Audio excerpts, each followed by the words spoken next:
सभी को नमस्कार, राधे राधे। आज की क्लास में एफएन सूजा या फ्रांसिस न्यूटन सूजा, जिनका पूरा नाम है, और केएच आरा, दो चित्रकार को पढ़ाएंगे। अभी हम लोग पैग ग्रुप के कलाकारों को पढ़ रहे हैं। कुछ किताबों के माध्यम से भी पढ़ेंगे, कुछ अपने बनाए हुए नोट्स के माध्यम से भी पढ़ेंगे। तो दोनों, और कुछ चीज़ें ऐसी होती हैं जैसे हमने नोट्स में मेंशन नहीं किया है, लेकिन बाद में किताबों के माध्यम से मेंशन कराया जा रहा है। उस लाइन को प्लीज़ ज़रूर नोट करें ताकि कुछ भी छूटे ना। और ये जो पोर्शन है, जो ये क्लास है चित्रकार मूर्तिकार की, स्पेशल इसका नाम ही चित्रकार मूर्तिकार रखा गया है। और ये आपके परीक्षा का 50% यहीं से आता है। तो 50% चीज़ें बहुत हैं, इसलिए प्लीज़ इसको बहुत अच्छे से पढ़ना है। तो हम शुरू करते हैं फ्रांसिस न्यूटन सूजा को, यानी एफएन सूजा को। तो पहले इनका नाम देख लेंगे। इनका नाम है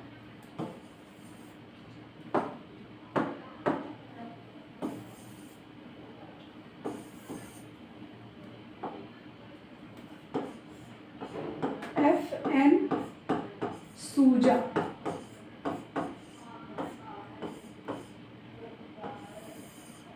अगर हम इनका पूरा नाम देखें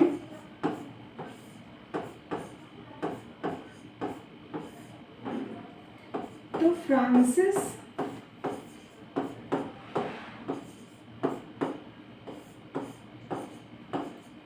न्यूटन सूजा है। इनका पूरा नाम क्या है? फ्रांसिस न्यूटन सूजा। और ये इम्पॉर्टेंट है, ध्यान रखिएगा, ये ज़रूर याद रखिए हमें क्या पढ़ना है और क्या छोड़ना है, और क्या ज़्यादा पढ़ना है, क्या कम पढ़ना है, और क्या बिल्कुल भी नहीं पढ़ना है। इस बात का ध्यान हमेशा रहे। ये पैग ग्रुप,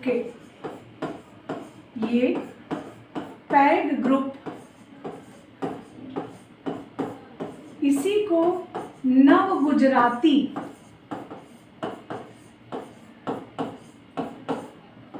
ग्रुप भी कहा जाता है। इसी को प्रगतिशील समूह भी कहा जाता है। इसी को PAG ग्रुप भी कहा जाता है।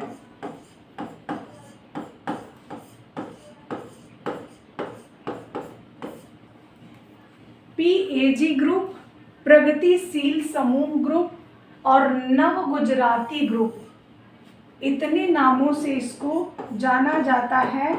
इसकी स्थापना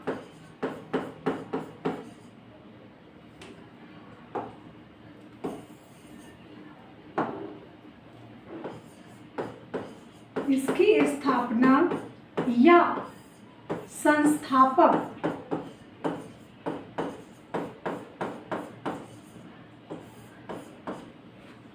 या नींव रखने वाले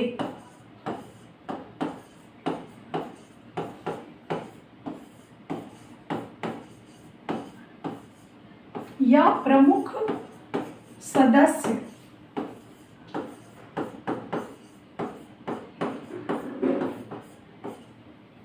एफएन सूजा ही थे। एफएन सूजा ही थे, फ्रांसिस न्यूटन सूजा ही थे। अच्छे प्रश्न यहाँ से बनते हैं। फ्रांसिस न्यूटन सूजा मोस्ट इम्पॉर्टेंट कलाकार होंगे। PAG group, Calcutta group, Delhi Shilpi Chakra और मोस्ट इम्पॉर्टेंट बंगाल शैली, इन सबको अच्छे से तैयार करना है। ये पैग ग्रुप के या प्रोग्रेसिव आर्टिस्ट ग्रुप के संस्थापक थे और इन्होंने पैग ग्रुप का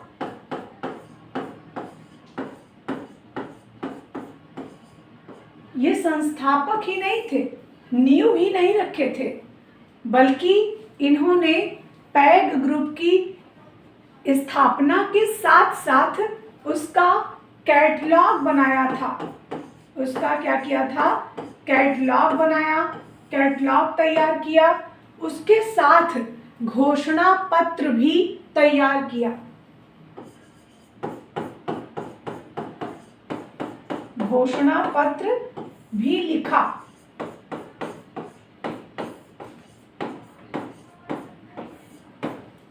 तो ये बात समझ में आ रही है कि क्या क्या कार्य FN सूजा यानी फ्रांसिस न्यूटन सूजा ने किया है। पहला नंबर संस्थापक रहे या स्थापना की या नींव डाली, तीनों बातें एक ही हैं। और उसके साथ साथ इन्होंने कैटलॉग तैयार किया, घोषणा पत्र लिखा। तो कैटलॉग, घोषणा पत्र और संस्थापक, तीन चीजों के लिए FN सूजा को ही टिक करना है।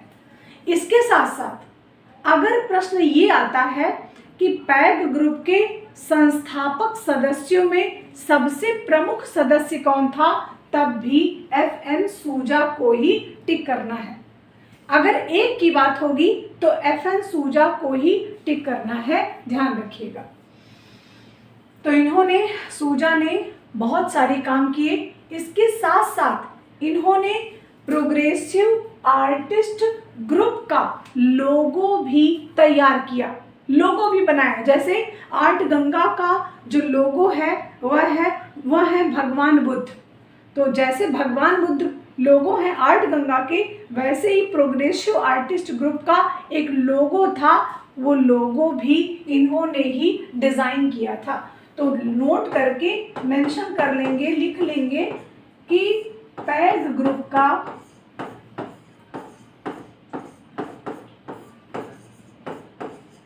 ये पैग ग्रुप जो था, इसका लोगो यानी एक कला संगठन का लोगो तैयार किया था सूजा ने। तो पैग ग्रुप का, और यहाँ पे संगठन लिख दे रही हूं, या कला संगठन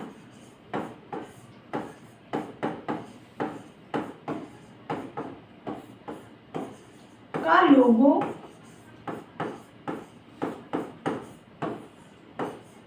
FN सूजा ने ही पेंट किया था।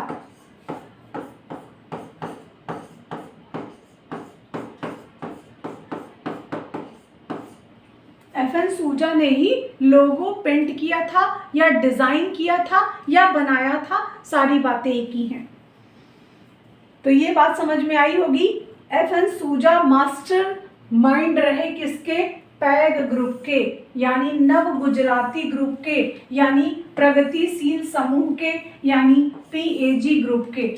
एक ही बात है, सारी बातें यहाँ पे एक है, इतने नामों से इसको जाना जा रहा है बस। अब इनका जन्म देखते हैं।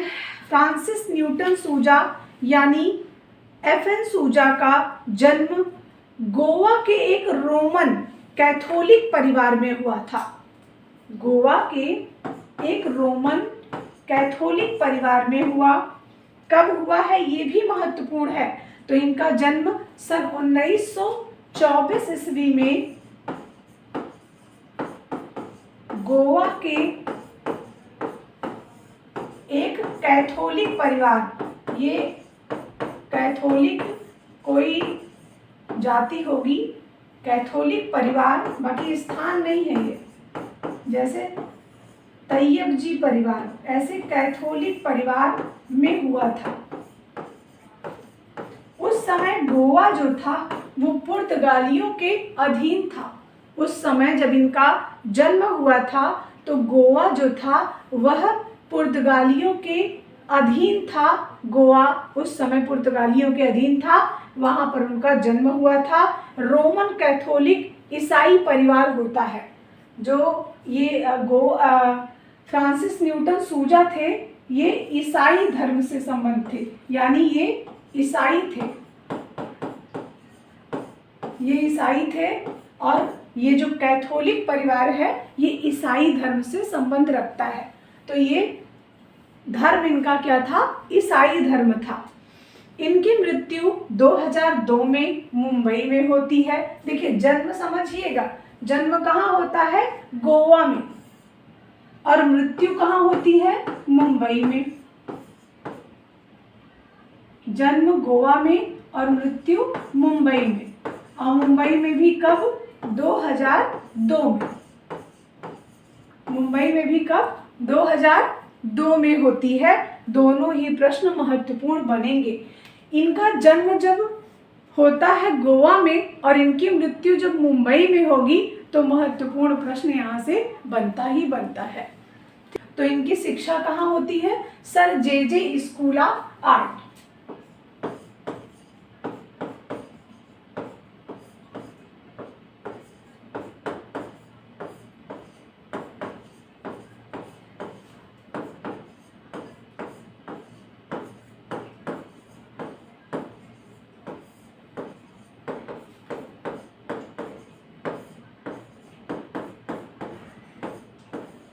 इनकी शिक्षा sir J school of art में हुई, और ये sir J school of art है कहाँ? मुंबई में। अच्छा प्रश्न जे स्कूल ऑफ आर्ट से भी आता है। इनका प्रसिद्धि किस रूप में रहा है? तो ये एक आकृति मूलक कलाकार हैं।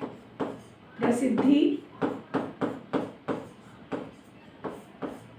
यह एक आकृति मूलक, दृश्य चित्रकार नहीं है, यह एक आकृति मूलक कलाकार हैं।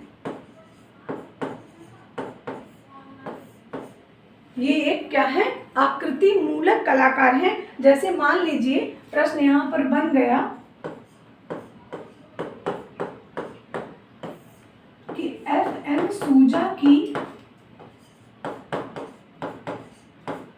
सूजा किस रूप में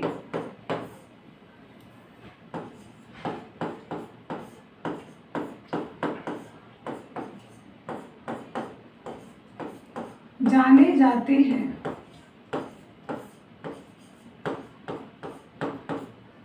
और ऑप्शन बना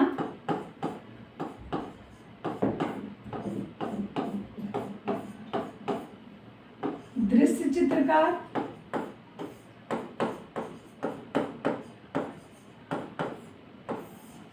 अमूर्त कलाकार,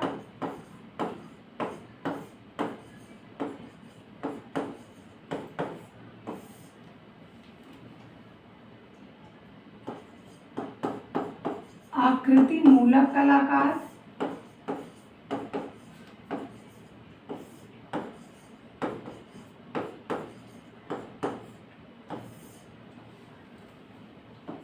या मूर्तिकार।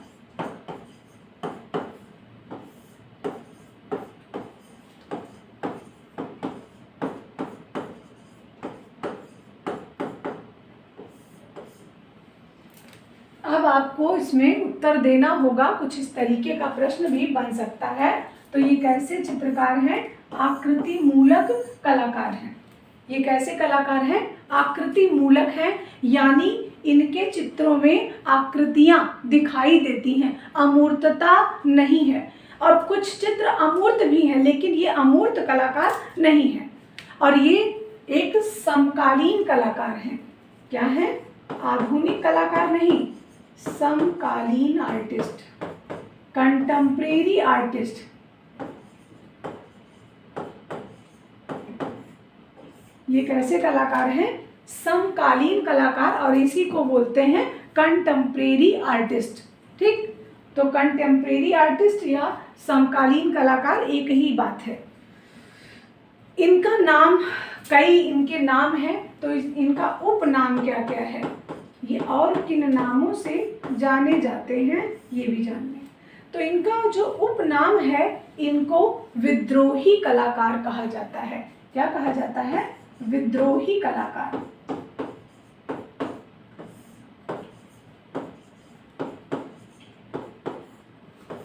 इनको विद्रोही कलाकार कहा जाता है। इनको बातूनी कलाकार कहा जाता है। ये बहुत बात करने में माहिर थे, इसलिए इनको बातूनी कलाकार कहा जाता है। इनको कंप्यूटर कलाकार भी कहा जाता है, क्योंकि इनका दिमाग बहुत तेज था और ये कंप्यूटर की भांति कार्य करते थे, इसीलिए इनको कंप्यूटर कलाकार भी कहा जाता है। इनको जीनियस कलाकार भी कहा जाता है, लेकिन जीनियस के लिए पहले हम रविंद्रनाथ टैगोर को प्रायोरिटी देते हैं। जैसे प्रश्न बन जाए, अगर प्रश्न दूसरा यहाँ पर बनाकर देख लेते हैं। जैसे प्रश्न ये बन गया कि जीनियस कलाकार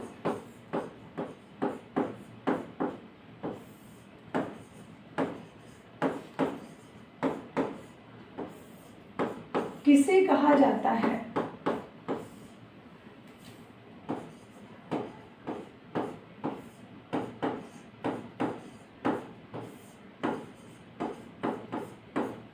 ऑप्शन बना रविंद्रनाथ टैगोर,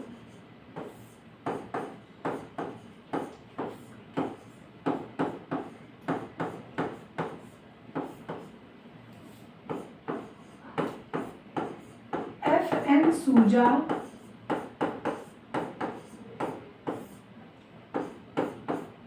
M.F. हुसैन,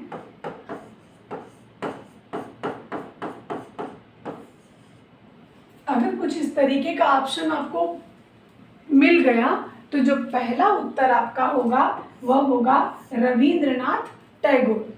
लेकिन अगर यहाँ ऑप्शन चेंज होता है, ऑप्शन चेंज हुआ, सूजा,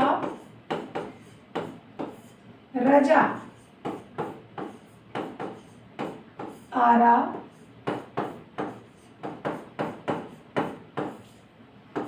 इनमें से कोई नहीं,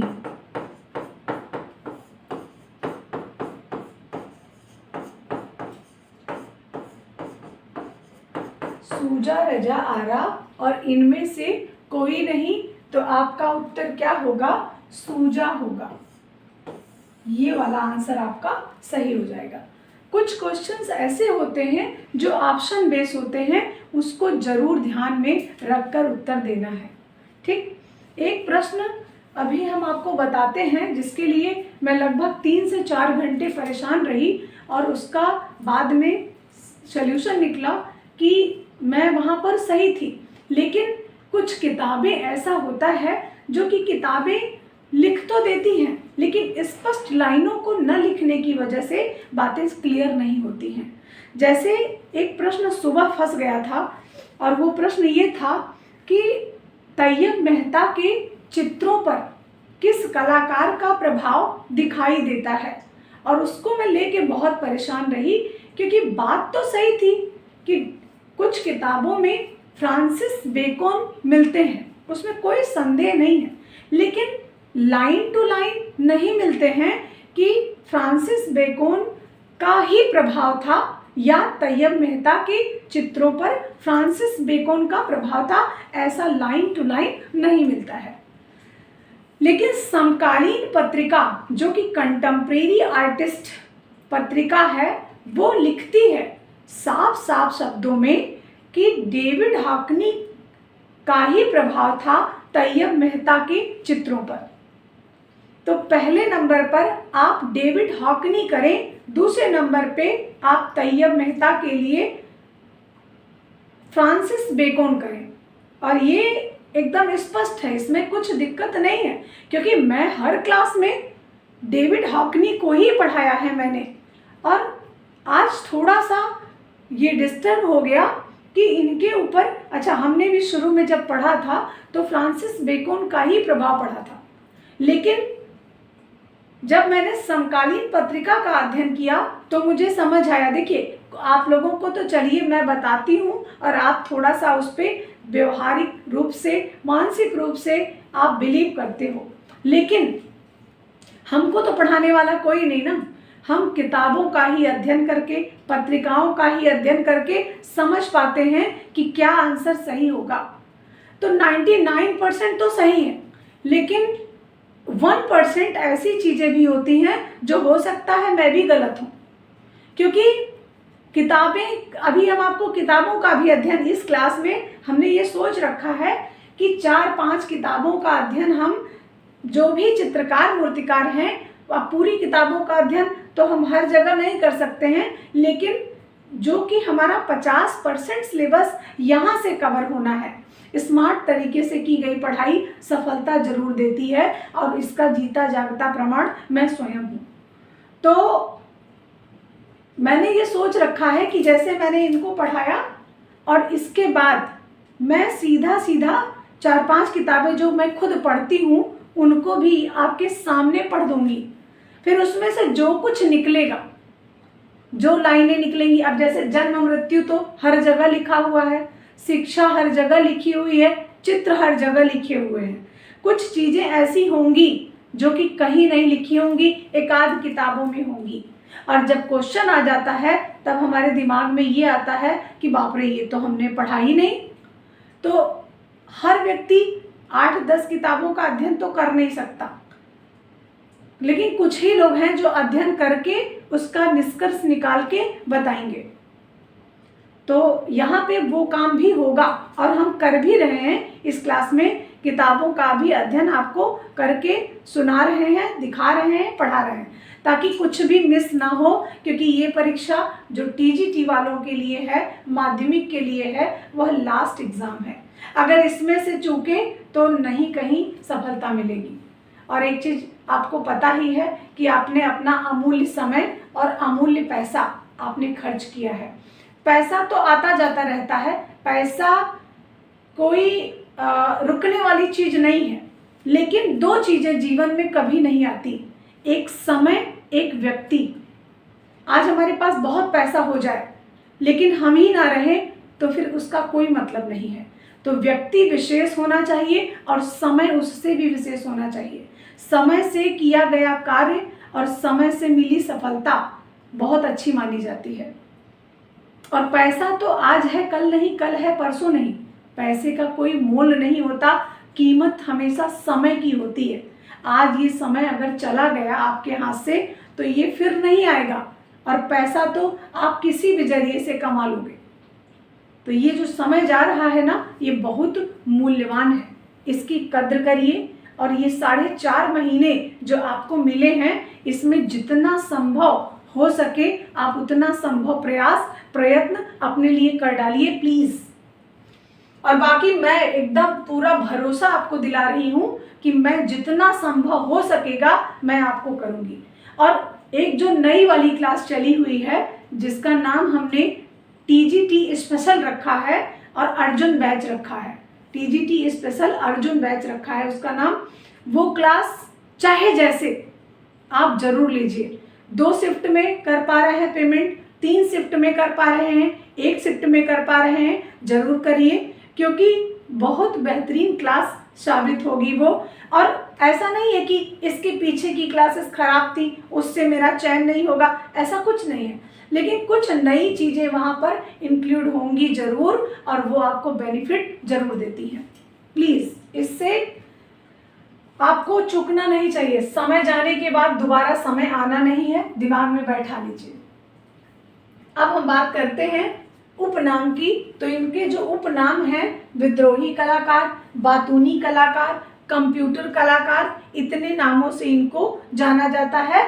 और अभी मैंने जो एक जीनियस कलाकार बताया है उसके लिए पहले आपको रविन्द्रनाथ टैगोर को लगाना है, और नहीं ऑप्शन में होते हैं तो FN सूजा को पेंट करना है, लगाना है। ठीक, इसके साथ साथ इनको क्या कहा जाता है? इसके साथ साथ इनको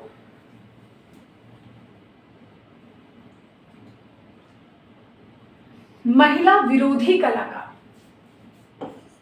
महिला विरोधी कलाकार कहा जाता है। ऐसा क्यों?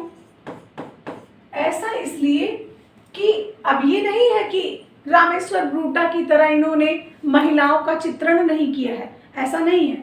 महिलाओं का चित्रण, नग्न चित्रण खूब किया है ये, लेकिन ये महिलाओं से ईर्ष्या रखते थे। उनके दिमाग में महिला एक माँ के समान नहीं होती थी, बल्कि कुछ और ही समझते थे ये महिला को, इसलिए इस तरीके की बातें करते थे।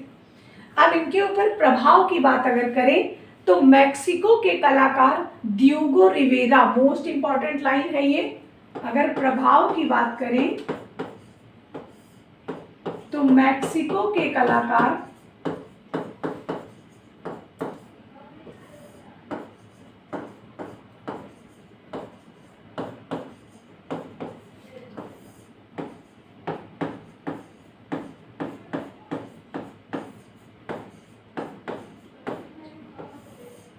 मैक्सिको के कलाकार कौन थे? ड्यूगो रिवेरा। इनसे दो प्रश्न बन सकता है। ड्यूगो रिवेरा कहाँ के कलाकार थे? तो मैक्सिको के। दूसरा प्रश्न बनेगा FN सूजा के चित्रों पे किसका प्रभाव था? तो ड्यूगो रिवेरा का प्रभाव था। जैसे तैयब मेहता के चित्रों पर किसका प्रभाव था? डेविड हॉकनी का। वैसे ही मैक्सिको के कलाकार ड्यूगो रिवेरा का प्रभाव FN सूजा की कला पर दिखाई देता है। इसके साथ साथ मतलब ये इनका प्रभाव ज्यादा है, ड्यूगो रिवेरा का प्रभाव ज्यादा है। इसके बाद गोंगवा और मातिस की कला का भी प्रभाव था।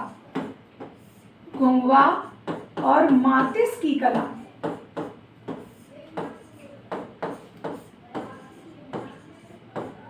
गोंगवा और मातिस की कला का प्रभाव ज्यादा था। तो सबसे ज्यादा किसका प्रभाव था? नंबर 1 पे ड्यूगो रिवेरा का, फिर दोनों का था।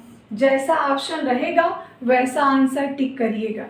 इसके साथ साथ इनकी कला पर मायरॉन का भी प्रभाव था। ड्यूगो रिवेरा के साथ साथ इनकी कला पर मायरॉन का भी प्रभाव था और जॉर्ज राउले का भी प्रभाव था। तो मायरॉन यूनान का मूर्तिकार था,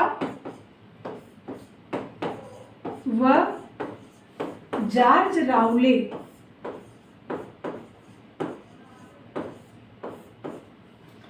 राउले की कला का प्रभाव और ड्यूगो रिवेरा, गोंगवा, मातिस, यूनान के मूर्तिकार मायरॉन का भी प्रभाव इनके चित्रों पर दिखाई देता है।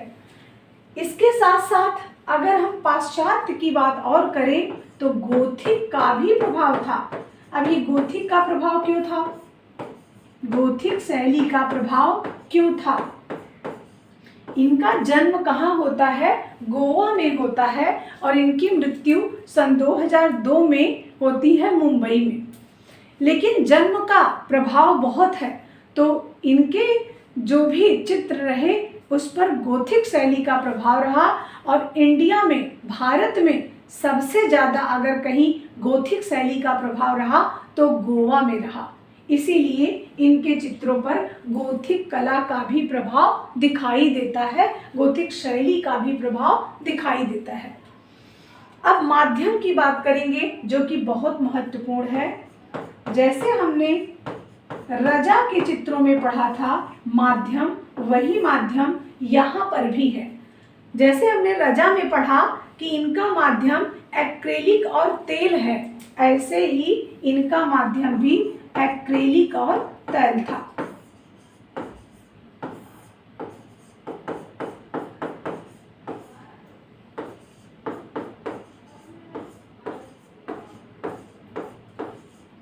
इनका माध्यम भी क्या था? एक्रेलिक और तेल रंग था। धरातल के रूप में इन्होंने ज्यादातर कैनवस का प्रयोग किया है।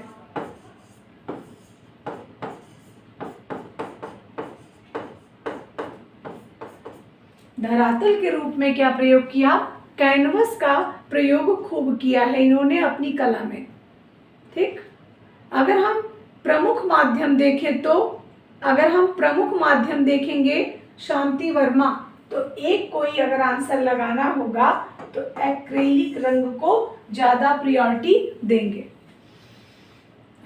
इनका जो चित्रण विषय था वो भी बहुत महत्वपूर्ण था। तो चित्रण विषय क्या था?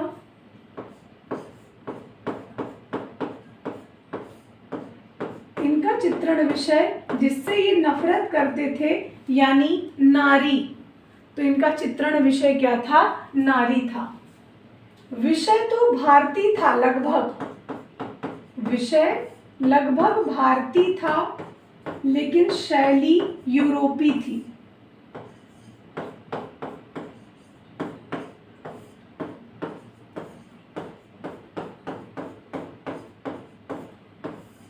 विषय भारतीय था लेकिन शैली कैसी थी, यूरोपी थी। और ये एक इरोटिक कलाकार थे। इरोटिक मीन्स क्या है, नग्न चित्रकार।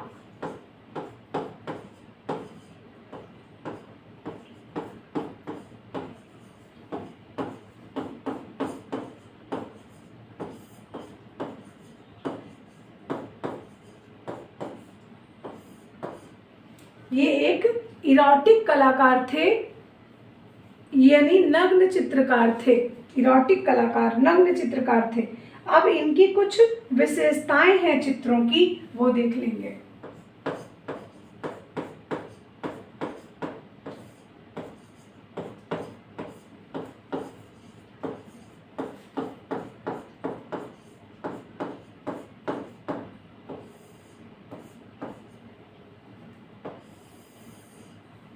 इनके चित्रों की विशेषताएं हैं, सबसे पहली बात तो ये है कि इनके चित्र आकृति प्रधान है।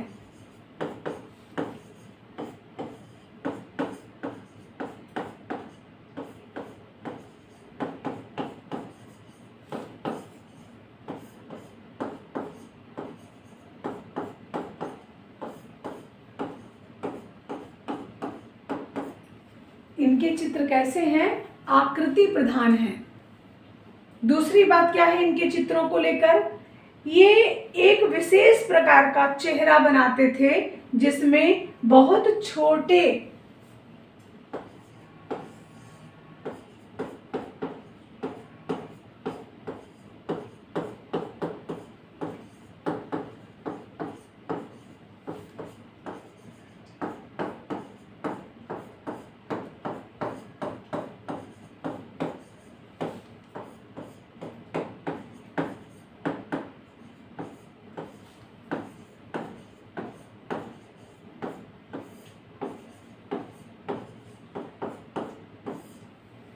इनके चित्रों की विशेषता क्या थी, छोटा मुंह, पिचके गाल, जबड़ा चिपका हुआ और खुला मुंह।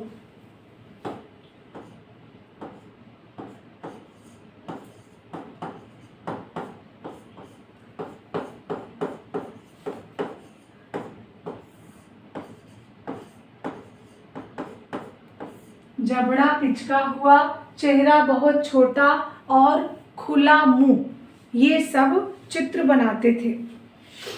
इनका कुछ कथन है वो भी लिख लेते हैं।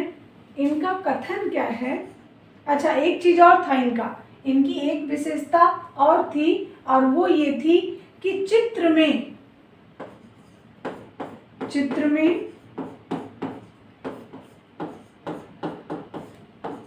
कहीं भी आँख, नाक, मुंह बना देते थे।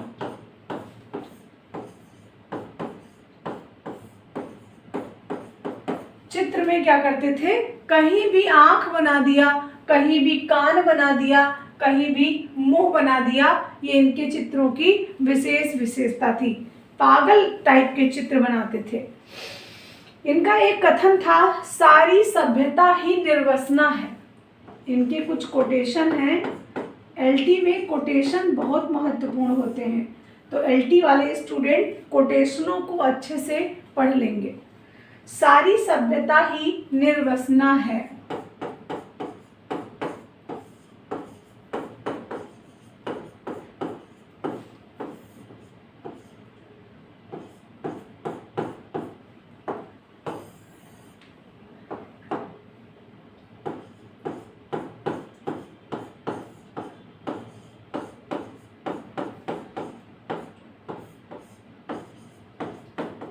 सारी सभ्यता ही क्या है, निर्वसना है। इन्होंने कहा, मैंने शुद्ध कला के नियम को ताक पर रख दिया, तभी तो पिचका मुंह बना दिया, आंख कहीं भी बना दिया, नाक कहीं बना दिया, मुंह कहीं बिना बना दिया। इसीलिए इन्होंने लिखा है, मैंने कला के शुद्ध नियमों को ताक पर रख दिया।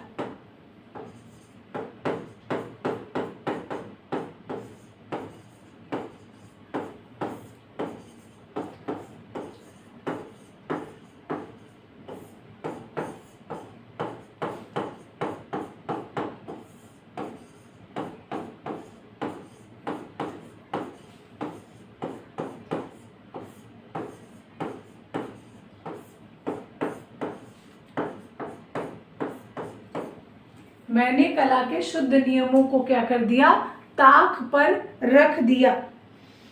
फिर इन्होंने कहा कि मैंने अपनी माँ के गर्भ से ही म्यूरल पेंट किया है।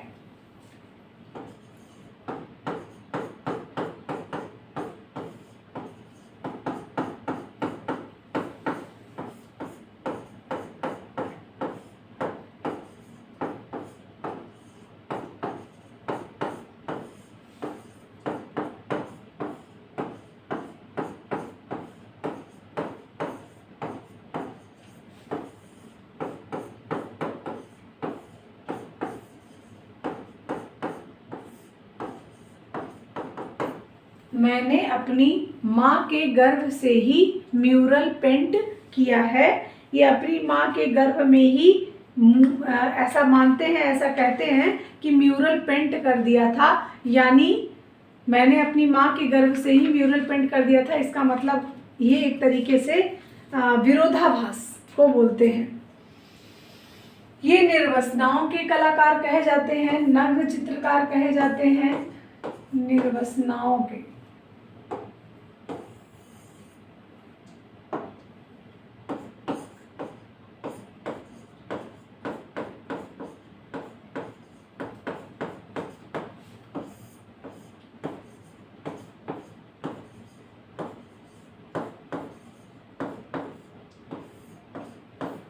ये निर्वसनाओं के कलाकार या इरोटिक कलाकार कहे जाते हैं। अपने जीवन में इन्होंने 4 विवाह किया था। महत्वपूर्ण तथ्य में जान लेते हैं।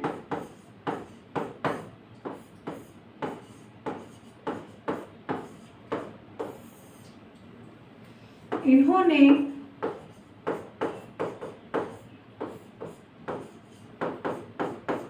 अपने जीवन में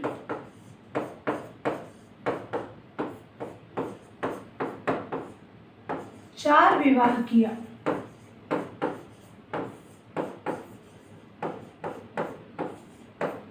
अब ये नहीं पूछेगा कि चारों पत्नियों के नाम बताइए, ये नहीं पूछेगा। कितने लोग ऐसे होते हैं जो फालतू की चीज़ों को खूब पढ़ते हैं, तो ये नहीं पढ़ना है कि इनकी पत्नियां कौन कौन सी थीं, क्या नाम था इनकी पत्नियों का। हाँ, लास्ट में ये अपनी तीसरी पत्नी जिसका नाम था बारबरा के साथ लंदन चले जाते हैं। ये जब भारत छोड़ते हैं तो ये लंदन जब गए थे तो ये बारबरा के साथ लंदन गए थे।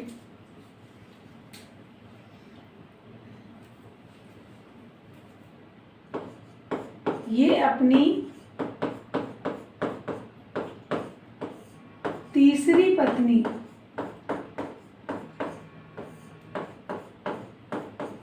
जिसका नाम था बारबरा,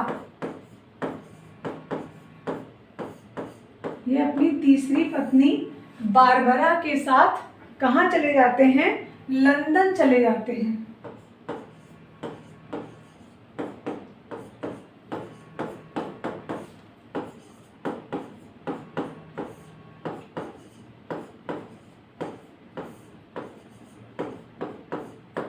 लंदन में बस जाते हैं बारबरा के साथ। लेकिन जब इनकी मृत्यु होती है, और मृत्यु कहाँ होती है, भारत में,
ये अपनी चौथी पत्नी श्रीमती लाल के साथ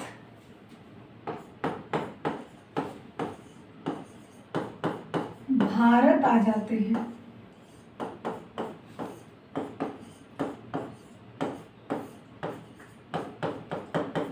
और लास्ट मोमेंट पे ये श्रीमती लाल के साथ मुंबई में रहते हैं और वहीं इनकी मृत्यु हो जाती है। ये अभिव्यंजनावादी शैली में ज़्यादा कार्य करते हैं, तो इनकी जो पसंदीदा शैली थी जर्मन की अभिव्यंजनावादी या अभिव्यक्तिवादी थी।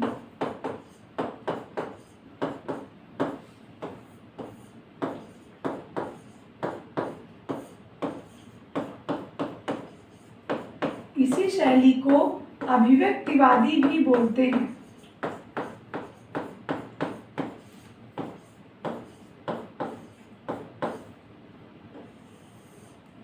इसी शैली को अभिव्यक्तिवादी या अभिव्यंजनावादी शैली बोलते हैं। ये एक दिन में लगभग 15 पेंटिंगें बना लेते थे।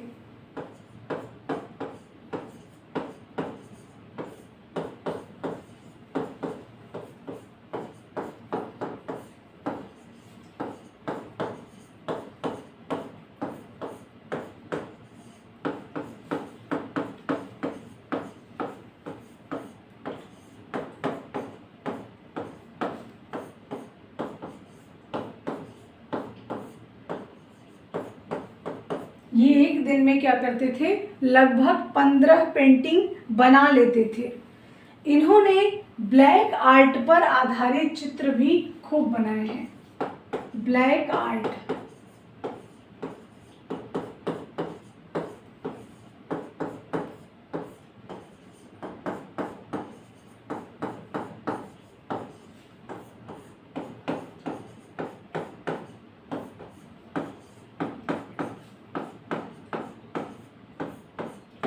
इन्होंने ब्लैक आर्ट पर आधारित चित्र खूब बनाए हैं। इसके साथ साथ इन्होंने ईसा मसीह के जीवन पर चित्र बनाए।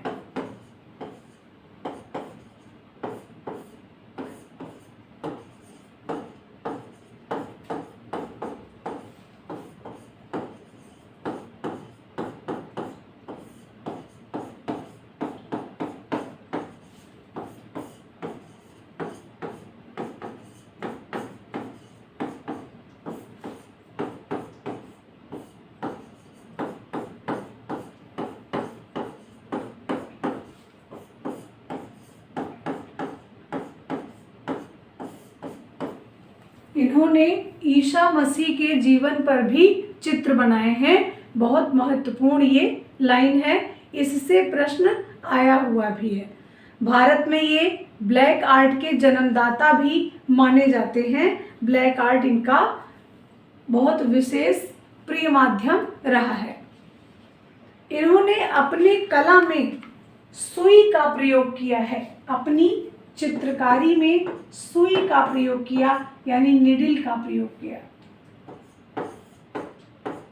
अपनी चित्रकारी में निडिल यानी सुई का प्रयोग करते थे। अच्छा प्रश्न ये भी बनेगा।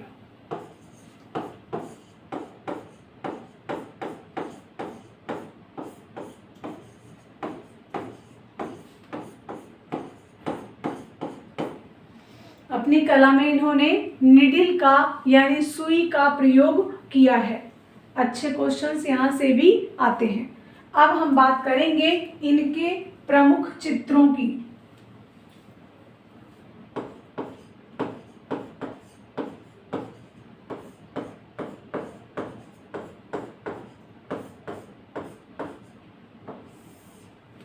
इनके प्रमुख चित्रों में जो कि बहुत महत्वपूर्ण चित्र है, एक इनका चित्र अभी 2015 में ही बिका है, जो कि 2015 में तैल ऑन बोर्ड जन्म,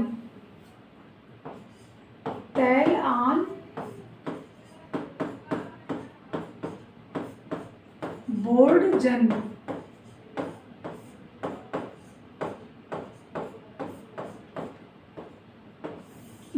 चित्र का नाम है बोर्ड जन्म। तैल आन बोर्ड जन्म नहीं, तैल बोर्ड जन्म है, और जिसको तैल रंग में इन्होंने पेंट किया है, और 2015 में ये इनका चित्र बिका था। एक इनका चित्र है बहुत महत्वपूर्ण है, सूली। सूली इनका चित्र है और बहुत इंपॉर्टेंट है। सूली में ईसा मसीह को मध्य में दिखाया गया है। एक इनका चित्र है चर्च का पाखंड। इन्होंने चर्चों को भी पेंट किया है, तो चर्च का पाखंड इनका एक बहुत फेमस चित्र है, जिसमें इन्होंने बस वही पूजा पाठ को दिखाया है कि ये पाखंड है, ढोंग है। जन्म, शब्द और रेखाएं, एक इनका चित्र है जन्म, शब्द, रेखाएं। अच्छा चित्र ये भी हो सकता है, जन्म, शब्द और रेखाएं। एक इनका चित्र है प्रणयी, इंपॉर्टेंट करिएगा, प्रणयी यानी कपल्स।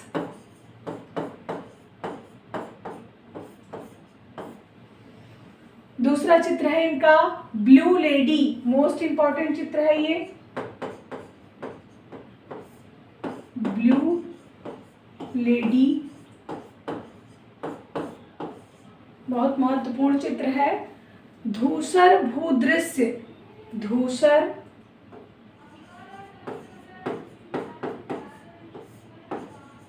भूदृश्य,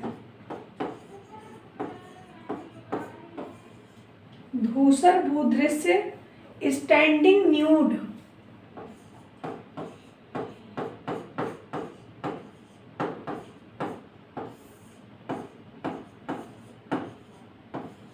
स्टैंडिंग न्यूड एक चित्र है इनका।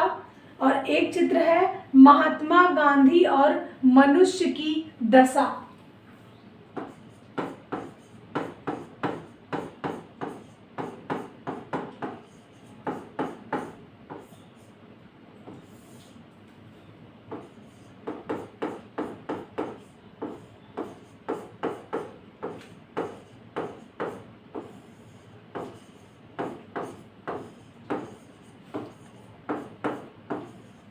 महात्मा गांधी और मनुष्य की दशा। एक चित्र है इनका क्राइस्ट टॉर्मेटेड,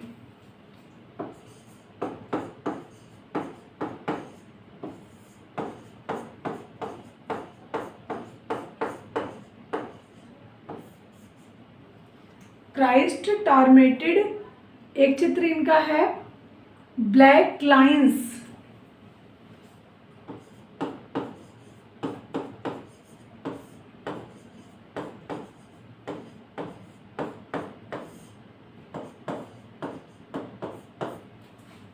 ये भी बहुत इंपॉर्टेंट क्वेश्चन है, ब्लैक लाइंस। और एक चित्र है इनका आदम और ईव, ये भी बहुत महत्वपूर्ण है, आदम एंड ईव या आदम और ईव।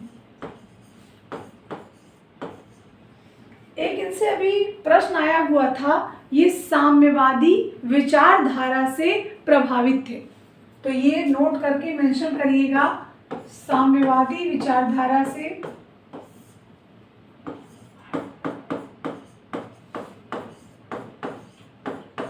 या कम्युनिस्ट पार्टी।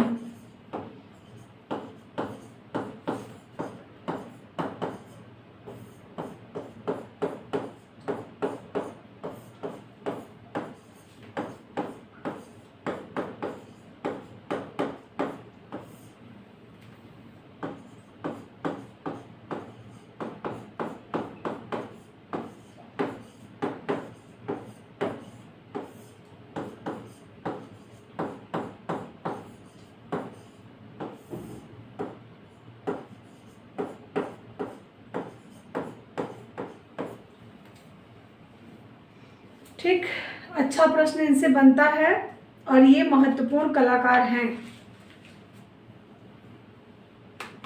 अब अगले कलाकार को हम पढ़ लेंगे, इसके बाद हम आप लोगों को किताबों के भी माध्यम से इनकी कुछ डिटेल पढ़ाएंगे। अगले कलाकार हैं के एच आरा।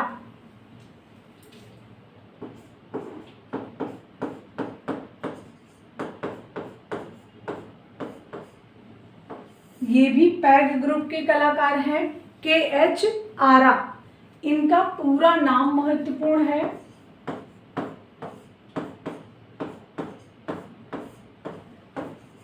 कृष्ण हवला जी आरा। कृष्ण हवला जी आरा, ये इंपॉर्टेंट है, क्वेश्चन आ भी चुका है और पूछा जा सकता है। पैग ग्रुप के ये जनसंपर्क अधिकारी थे, ये भी महत्वपूर्ण प्रश्न है। पैग ग्रुप के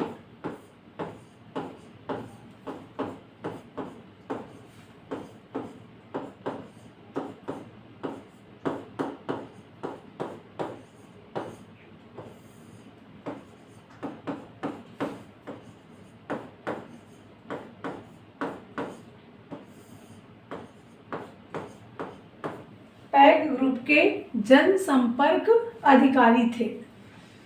इनका जन्म आंध्र प्रदेश के तेलंगाना के सिकंदरा के बोलाराम में हुआ था।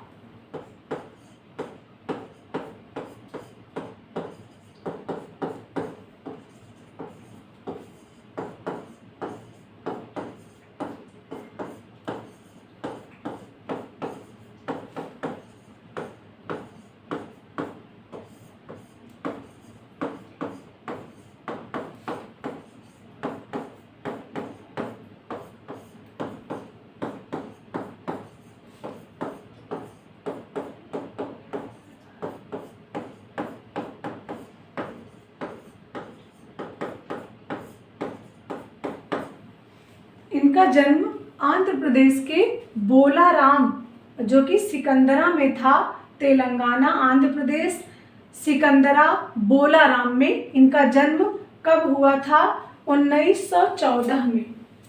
14 अप्रैल 1914 में इनका जन्म हुआ था। अच्छा क्वेश्चन यहाँ से बनता है, कहाँ जन्म हुआ था? तो इनका जन्म आंध्रा में हुआ, लेकिन इनकी भी मृत्यु 1985 में मुंबई में हुई। 1985 में इनकी मृत्यु मुंबई में हुई। ये सूजा से पहले एक्सपायर हो गए। इनके बचपन का नाम किशन था, ये भी प्रश्न आ चुका है, महत्वपूर्ण प्रश्न है। इनके बचपन का नाम किशन था।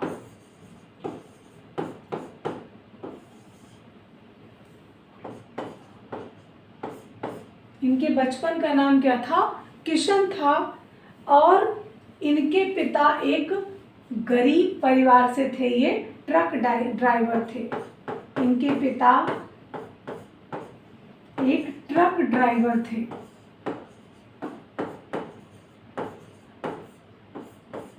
इनके पिता क्या थे? एक ट्रक ड्राइवर थे। अच्छा क्वेश्चन बनता है। इन्होंने अपने जीवन में बहुत संघर्ष किया और मुंबई में आकर नौकर का काम किया।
किसी सेठ के घर मुंबई में नौकर बनकर रहे।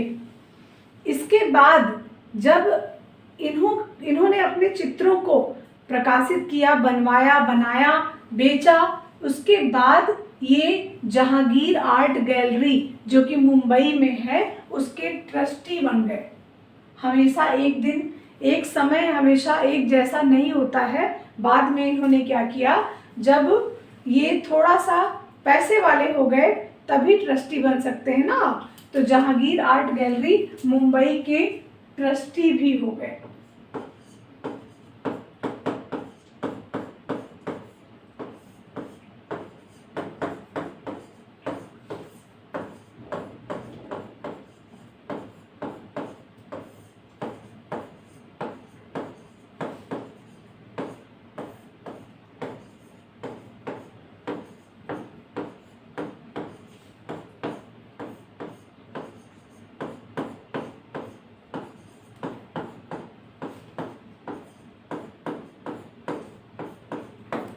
जहांगीर आर्ट गैलरी मुंबई के क्या हो गए, ट्रस्टी बना दिए गए।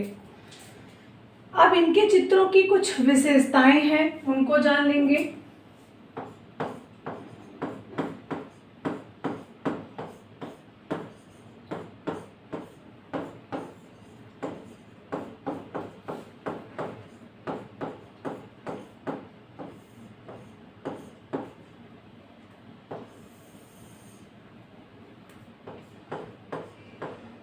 इनके चित्रों की विशेषताएं ये हैं कि अपने चित्रों में कट कैनवस का प्रयोग करते थे।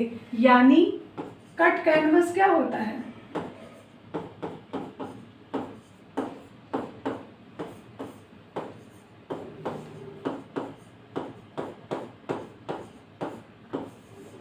कट कैनवस क्या होता है? कट कैनवस आधा कपड़ा, धरातल में आधा कपड़ा यूज करते थे, यानी कट कैनवस का प्रयोग करते थे। चित्रों में ब्लेड तथा अंगूठे का प्रयोग करते थे।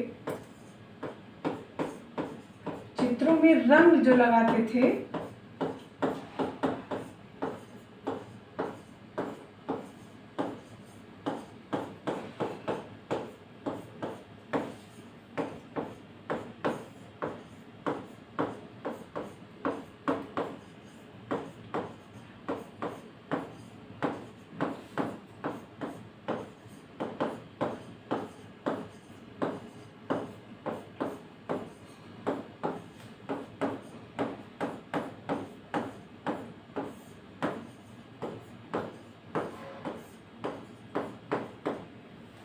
चित्रों में ब्लेड तथा अंगूठे से रंग लगाने का प्रयोग करते थे। अच्छा क्वेश्चन ये भी बन सकता है। इसके साथ साथ इन्होंने फूलों का भी चित्रण खूब किया है और घर घर जाकर फूल बेचते भी थे।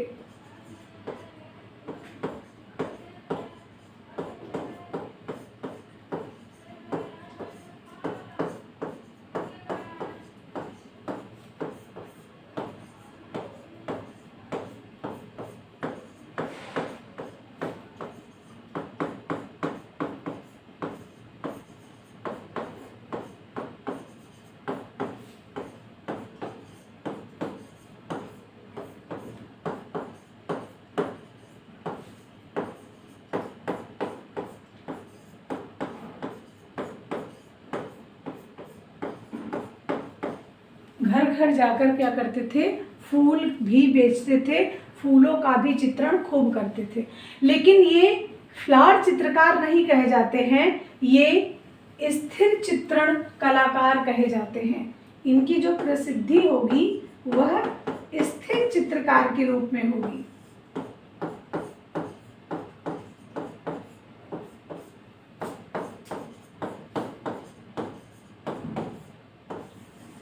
इनकी प्रसिद्धि किस रूप में होगी? स्टिल लाइफ कलाकार या निर्जीव कलाकार या स्थिर चित्रण।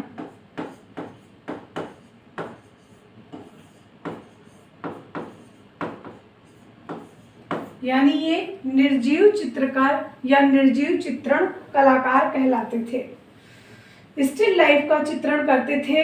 इन्होंने 1930 में नमक सत्याग्रह आंदोलन में भाग लिया और गांधी जी के साथ जेल भी गए।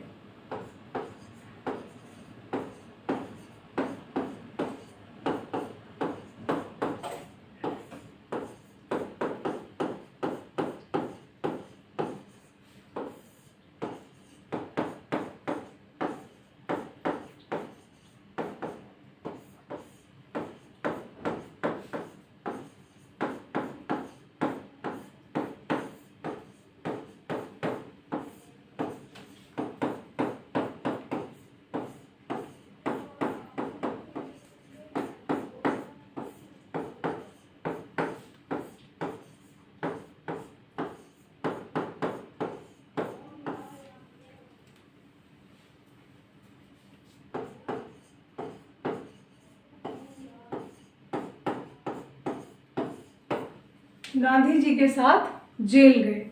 अच्छा क्वेश्चन यहाँ से भी बन सकता है कि वह कौन सा चित्रकार है जो गांधी जी के साथ जेल भी गया था। इसके साथ साथ अगर प्रभावित की बात की जाए तो पिकासो, मातिस और जॉर्ज राउले की कला से प्रभावित थे, लेकिन ये कोई विशेष महत्वपूर्ण प्रश्न यहाँ से नहीं बनता है।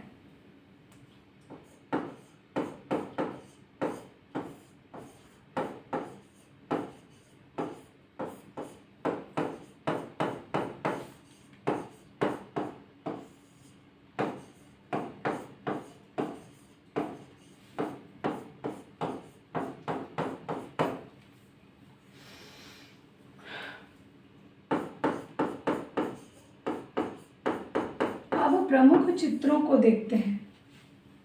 आरा के प्रमुख चित्र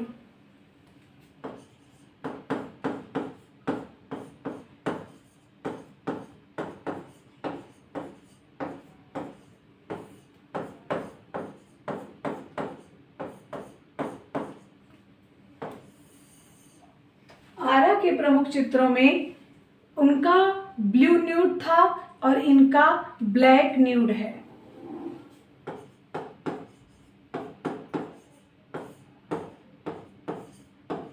और ये प्रश्न बहुत महत्वपूर्ण है।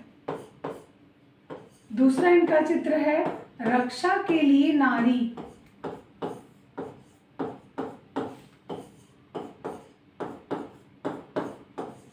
रक्षा के लिए नारी, ब्लैक न्यूड, गांव के छोर।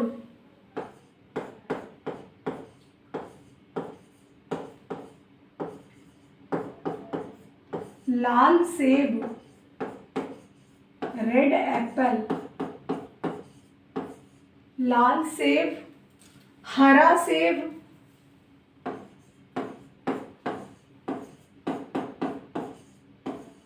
हाट बाजार। जाते हुए नहीं है, खाली हाट बाजार है। हाट बाजार, चक्की पीसने वाला।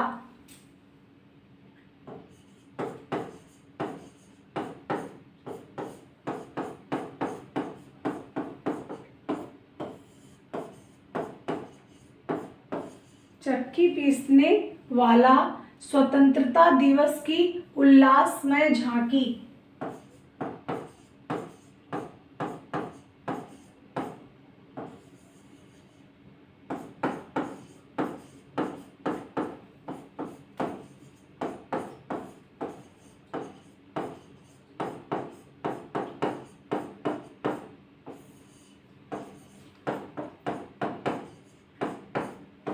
स्वतंत्रता दिवस की उल्लासमय झांकी। और सबसे महत्वपूर्ण चित्र है मराठा बैटल।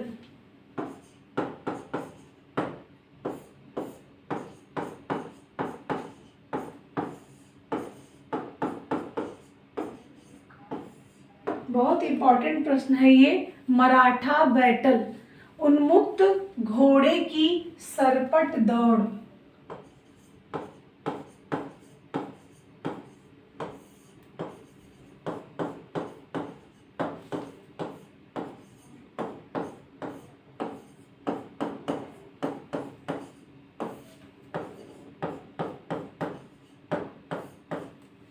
उन्मुक्त घोड़े की सरपट दौड़, बहुत महत्वपूर्ण चित्र है इनका।